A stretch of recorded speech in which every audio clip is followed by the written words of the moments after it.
Namaskar and welcome to this exciting new episode of Sattology, debunking mythology. Sattology means science of truth or study of truth, and mythology means science of fake lie imagination or study of fake lie imagination. I have a very, very special guest. You all know him very well. Let us welcome Abhijit, Iyer, Mitra. Welcome, Abhijit. Greetings to one and all. And may the blessed Putin have his blessings on us at all times. Abhijit, what is happening is the same scenario. Ukraine is now propped up to fight a Western war against Russia. What do you say on that? What is going on? So first, let's be clear. What Russia did was disgusting. It's an illegal, illegitimate war. It's completely no basis in law. It's bullshit. It's and look. But the only conclusion is that, Putin's gone mad. Now, normally, I never accept this madman thesis, okay? I've never accepted it about Pakistan and Imran Khan in spite of what they do to India. I've never accepted it about Kim Jong-il, Kim Il-sung, Kim Jong-un, any of them. I've never accepted it about Al-Qaeda or ISIS.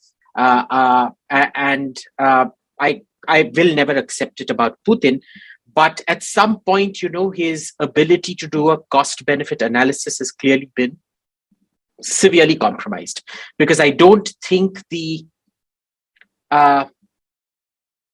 cost of what he's done is worth it. That said, let's be clear. Ukraine's politicians have used their people. And this has been brewing for a very, very, very long time. Okay. Ukraine, first of all, tried to get involved in American elections. They tried to bribe people like Hunter Biden in the hope that it would get support. They went on buying all the false assurances because, this is what comes out of the conference circuit. If you go to conferences and, huggy, kissy, kissy, it breeds this false sense of camaraderie which doesn't actually exist in real life. So what ends up happening is you start believing all this rhetoric. Ukraine has gone along with this. They've been blaming Russia for their own problems for far too long. In spite of the fact they essentially live off, close to about $10 to $12 billion worth of Russian subsidies every year, given international gas prices, right? Starting from about, since when? Since about 2002, that adds up to something like about easily upwards of 150 $200 billion totally. So there's something to be considered here for Ukraine on the one hand being incompatible with the West, but too dependent on their narratives and corruption and their manipulation in that sense. Ultimately, Ukraine's got nobody to blame except themselves for this situation. Literally nobody else to blame. Now, the actor turned politician, the president, has, you actually summed it up for many people that nobody is in favor of a war because it has untold suffering. But at the same time, I'm seeing a repeat of what happened in Afghanistan in 1979. When the Americans equipped Mujahideen to fight against Soviets, and those missiles, those weapons are still in their hands, and when the society is uncontrolled and chaotic. And so do you think that will happen to Ukraine also in future? I think there's a very high probability of that because, look, the Russian NOTAM, the Notice of Air Movement, was till May 14th. So the Russians themselves have allowed something like 2-3 months for the conquest of Ukraine. My issue is it's going to be like Iraq and Afghanistan, where you go in, your conquest is relatively fast, but then what happens after that? Right? Therein lies the problem. And I don't think these chaps have prepared for what happens after that. Or maybe they have prepared and they're just willing to absorb the costs. My real worry then is, because, if the basically what happens is your integration with the international financial and air system imposes checks and balances on what you can or cannot do. When you decide to remove all of them at one stage, the incentive for good behavior is exactly zero. Now, assume this turns into a full-blown insurgency like Syria or Libya or Iraq or Afghanistan. What if he decides to essentially shift out the entire Ukrainian population, the Ukrainian-speaking population, into Western Europe? What if he opens up the border and does what Slobodan Milosevic did in Kosovo, opens up the border and just starts shoving about 15, 20, 25 million Ukrainians into Western Europe? You saw how 2-3 million refugees coming in from Syria completely destabilized politics and law and order in Europe. What do you think 15 to 20 million refugees is going to do to Europe? Do you think Europe is even going to absorb all those people? You remember we took on 10 million refugees after the Bangladesh war, just before and during the Bangladesh, and they never went back essentially. Bangladesh war, it wrecked India. It wrecked our balance of payments, which ultimately led to the emergency being declared in 1974 or 75. It essentially laid the foundations for the Naxal movement that came about, which led to the Communist Party coming to power in West Bengal ultimately. It led to problems of huge social violence problems that are still there, that are still visible in Indian society. Is Europe really prepared for that? Today, Macron has made a very foolish statement saying that Europe is going on total financial and economic war against Russia. Well, best of luck to Europe. Tomorrow, if the pressure gets too much, the first one is using refugees. The second one is using, and he doesn't even have to push Ukrainian refugees. He could just start pushing another wave of Syrian refugees across the border. All right. Tomorrow, assume the pressure becomes too much, and he decides to detonate atmospheric test devices in the middle of the Baltic Sea, in the middle of the North Sea, off the Newfoundland coast, off the Massachusetts coast, outside territorial waters. Okay, so outside the 12 nautical miles. What are you going to do? What if he detonates a nuclear weapon over fishing stocks, over North Atlantic fishing stocks? You find where the fish are. It's quite easy to do. What if he does that? What are you going to do? I'm afraid that the same kind of madman thesis were coming up with regards to Putin, that he was unable to do a cost-benefit analysis of what his actions would result in. That is the same thing that the West is doing today. I don't think they've thought this out, and what are all the tools that a particularly desperate and vicious Putin can do to them. Abhijit, you put it so well right now, because that is a concern. Now the sanctions on Russia have been so crippling. They're taking their football teams out, taking, like, all levels have been crossed in this. Now what is the lesson for other countries like India? That should a conflict like that come upon India, and these sanctions come in place with India, it is going to have a very devastating effect. Will countries like India, China, and other countries would like to move away from a Western denominated financial systems? It's not just a Western denominated financial system. It's also a Western control of social media platforms. It's a getting rid of Western newspapers. And you know what? Europe has basically laid the foundation for it. If they can ban Sputnik and RT, we should be able to ban Washington Post and New York Times and CNN from India, right? They've set the legal precedent for it. So I think we should actually go ahead and do it now. I think we have to insist that all social media companies like YouTube, Twitter, Google, and all of that, not just social media, but internet companies, they start localizing content in India here and now, right? So there's lots of things that we need to start doing right now. Unfortunately, I don't think the Prime Minister's office either understands or can deal with the seriousness of the situation. And that's very, very problematic.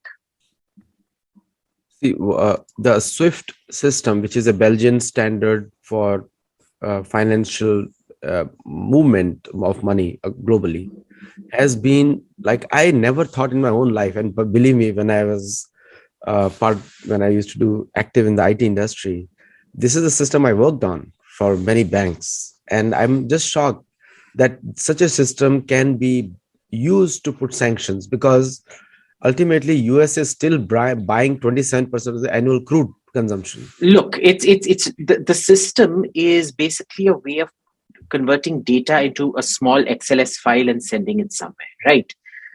It's not such a huge technological challenge, and Russia has its own version.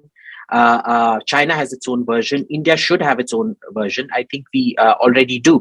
It's what's it called? The NB, the National Bank Transfer, NBTS, or something like that system, which can be made international and things like that. We also have our own basis on which apps work for electronic transfer. So UPI, which is the basis for Bheem and PhonePe and all those things. All of these work, right? So I don't think there are certain things we're probably better off than Russia, but I think the localization functions of all these things, or at least the islanding function or the duplication function, need to be happening here and now. You're absolutely. It's like a alarm bells, even for people who are in the US, who are in the, we are seeing this. We are also like a little bit shocked that to what extent these sanctions have gone. Now, do you think it's the old colonial? Now, if you see all these countries involved in NATO, and which is USA and all old colonial powers, they are all together now. Anyone who attacks any one of their countries, they are going to attack together against any one of them. So does it supersede the UN? Is UN is irrelevant now? And the second question, second part is you can answer together, is that is NATO an existential security threat to the whole world? I think increasingly NATO is becoming a threat to the whole world. It had already started becoming that when they decided that they could, violate or exceed UN mandates. Let me give you an example. In Bosnia and in Serbia, Bosnia separately and Serbia with regards to Kosovo, they did not have a UN mandate to go in. They still went in. With regards to Libya, they had a UN mandate for a ceasefire. They extended it, overreached, and went in for a full regime change. Okay. In Syria, their role was to protect civilians. They far exceeded that role, going well beyond any UN mandate. In Iraq, they never had a UN mandate. So there's been nobody that has violated the UN system and the international system more than NATO today. And I think we need to consider that, were it not for, from an Indian point of view, the only thing we can say is that, India is kind of okay with things as long as it doesn't affect us, and China is a bigger threat. But remember, if they're coming after others, they'll come after you at some date. Unfortunately, China will also come after us at some date. So, we're essentially stuck between, think of India as stuck, as a Mongolia stuck between Stalin and Mao. That's not a very nice place to be. Now, if you look at the Russian weapons being used, India is one of the major user of them, M90, T90 tanks. Now, we have seen them being obliterated by drone footage. Now, I will also put a caution to the whole world or who's watching this video, is that most of those footages are not real. Many of them are animated. It's like more like a propaganda, but still, nonetheless, even 1% of those videos are true.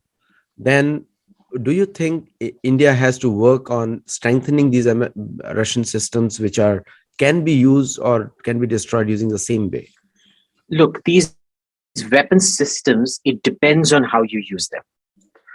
Okay, they can be very effective if your usage is effective. Mind you, even if you take the total number of drone footage coming out, it's minuscule. Okay, it's absolutely minuscule. It's nothing compared to the size of the attacking Russian force.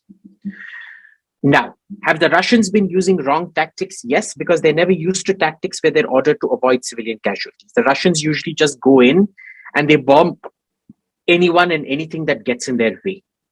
So, first is that they're fighting with one hand tied behind their back. The second is that they're fighting with, equipment which is not really integrated with their air and other forces, where their situational awareness clearly isn't as optimal as it should be. So I would again, there is no tank in the world that can survive a missile hit or an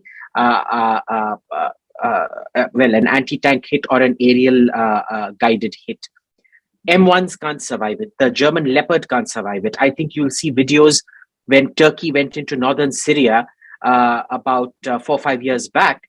You'll see German Leopards, which are considered the best protected tanks in the world. They were taken, swatted like flies, right? So that isn't a very good measure of how good or bad equipment is. Now, you put that in the correct perspective also. The usage all depends. Now, coming back to the Hillary Clinton's comments, which I heard it on Fox News. Believe me, I'm not a news reporter nor a journalist. We mostly report on dharma-related topics. So Hillary Clinton said that this war is going to bring credibility to US. Now, two credibilities you're talking about. One is internal, because the midterms are coming, and one is external, and which is the American war-making machine. So what do you make out of such statements? Look, I've never taken Hillary Clinton seriously. She's a very dangerous woman. She has a very dangerous clique, but I don't take what she says seriously, what she says publicly seriously. I would take what she said in private extremely seriously. Okay. The problem is everything she says in public is actually meant to hide from what she means in private. And therein lies the problem. As a concerned American citizen, my again, like, because you are bringing me an international perspective and to the students also, that when we look at this conflict now, and you correctly said that is a new Afghanistan in the making if no follow-up actions are made. Now the US is still buying crude oil from Russia. Europe is still buying the gas. There is no sanctions on oil companies in Russia. The sanctions are all over the place except the oil firms. So do the sanctions are really effective? Because most of the Americans must be wondering, what are these sanctions for? They're happy with the sanctions. Look, these sanctions are deadly effective. Okay, never mistake that. My fear is that they are so effective and they've been used in such a unthinking way that the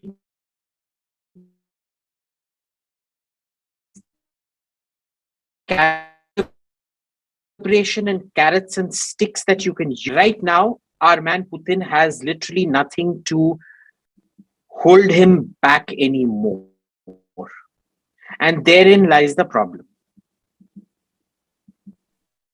So the China, when you look at China's role in this conflict with Russia is they have abstained from voting just like India did and UAE did. But also now this matter is before General Assembly. Will that happen that the permanent 5 are going to become permanent 4 in Security Council? They're going to expel Russia? Can that happen? They can't. They can't. Look, had it been a case where there are 2 contenders, 2 Russias, then it would have been possible. The way Taiwan was replaced, it was done through the accreditations committee, where Taiwan was replaced by China, where the accreditations committee agreed that Taiwan did not have the accreditation to be China and the People's Republic of China did. And so they sort of added China to replaced Taiwan with China. Here you don't have 2 Russias claiming to be the Russia.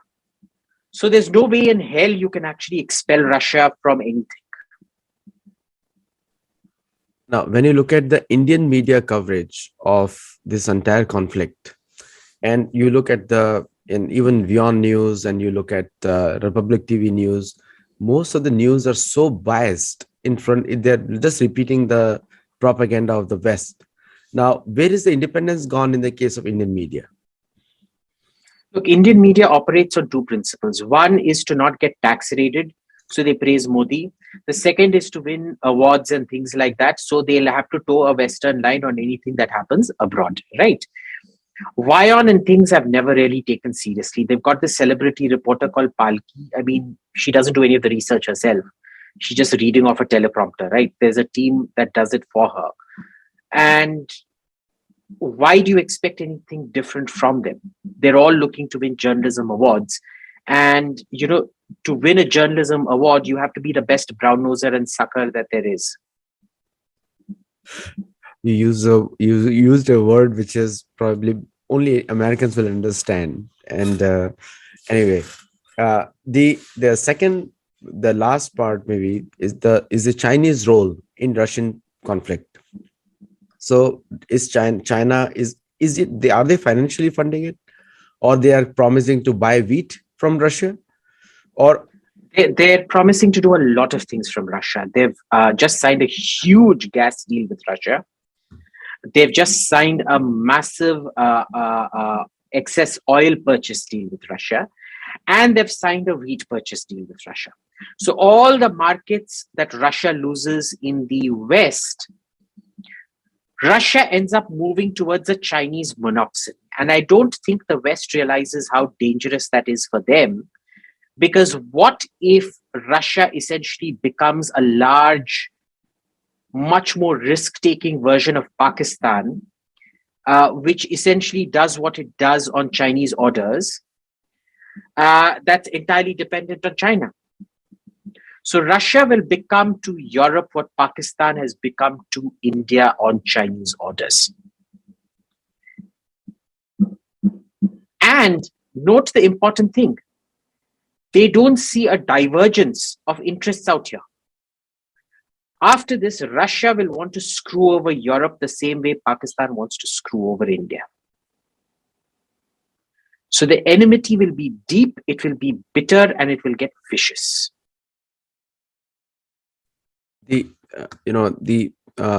Now coming to the international financial system, which is valid, which is more important for all of us. Now we have the West sitting in Australia, which is in Asia Pacific, the West sitting in US and Europe. Now we are covered on all sides with the parties which are opposing Asian nations. Now, is there a plan within the Asian nations to create a NATO kind of situation, organization, which can protect them from these kind of aggressions, whether it's a financial or the dependence on the West is too high because of colonialism? So is there any plan by the Asian countries so far to develop some kind of protection for themselves? No, nothing. And it has nothing to do with colonialism. It literally has nothing to do with colonialism.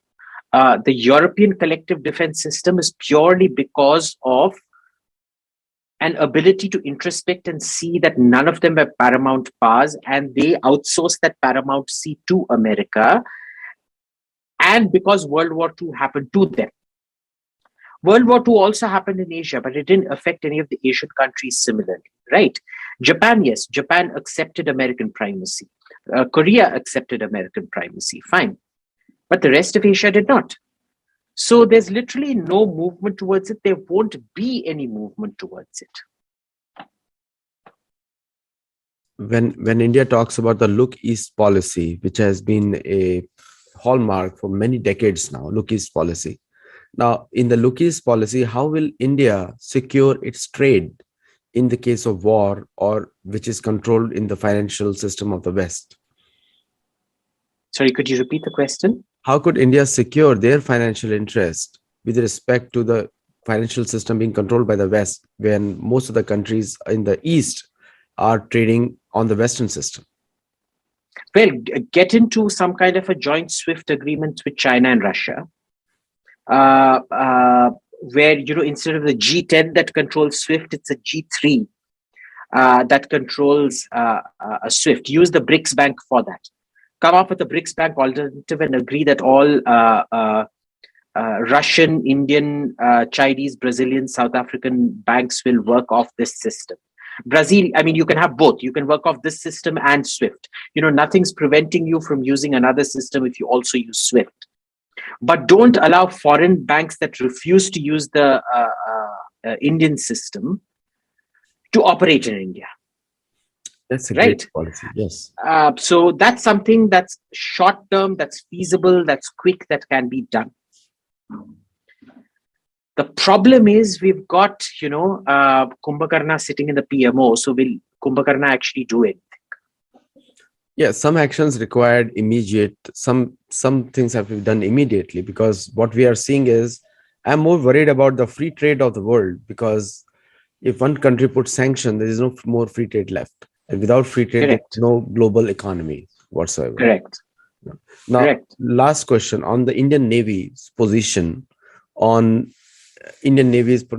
position on protecting Malacca Straits and the movement of trade. Now, do you think that has a potential to get affected with all these things which is going on? Well, not really, not right now. If China decides to move on Taiwan, maybe. But all this nonsense that somehow we're sending a message to China not to go after Taiwan is bullshit. I'll tell you why. They're going after Russia because Russia is so internationally weak. I bet you if China did the same thing to Taiwan tomorrow, they wouldn't do squat to Taiwan. Remember, they bombed Serbia over Kosovo because Serbia couldn't defend itself. Did they bomb China over what they did to the Uyghurs? No. Why? So this is one of those things that's highly opportunistic. This isn't going to deter China at all. If China wants to go in for Taiwan, there's literally nothing that these people will do. They'll just sit and twiddle their thumbs, and that's about it. Yeah, and with China, I think they won't even move the sanctions, because if they move the sanctions, their economies are stopped after that. Exactly right. No EU, no United States. Last question. Correct. The British role has been more aggressive than American role in this entire conflict. Boris Johnson. Is it their internal politics, because he's about to be replaced, or there were talks of his replacement? No, he's not getting replaced anywhere. Look, Britain for a long time has been like a dachshund. Have you seen all these miniature toy dogs? They bark the loudest. When you're passing a German Shepherd or a Great Dane or a Rottweiler on the street, they will walk by very calmly. You walk by a little Skye Terrier or, Dachshund or something like that, they'll go, this is that, small penis syndrome, the Dachshund syndrome, the Napoleon syndrome, call it what you will. The furious verbosity of the impotent. Thank you so much, Abhijit. I know you have to go. And for all the viewers who are watching, do comment on the video. Let us know your feedback. And we try to bring you the best perspective from a dharmic point of view. Sometimes Niti is also dharmic. So Niti means policies, and which is all about it.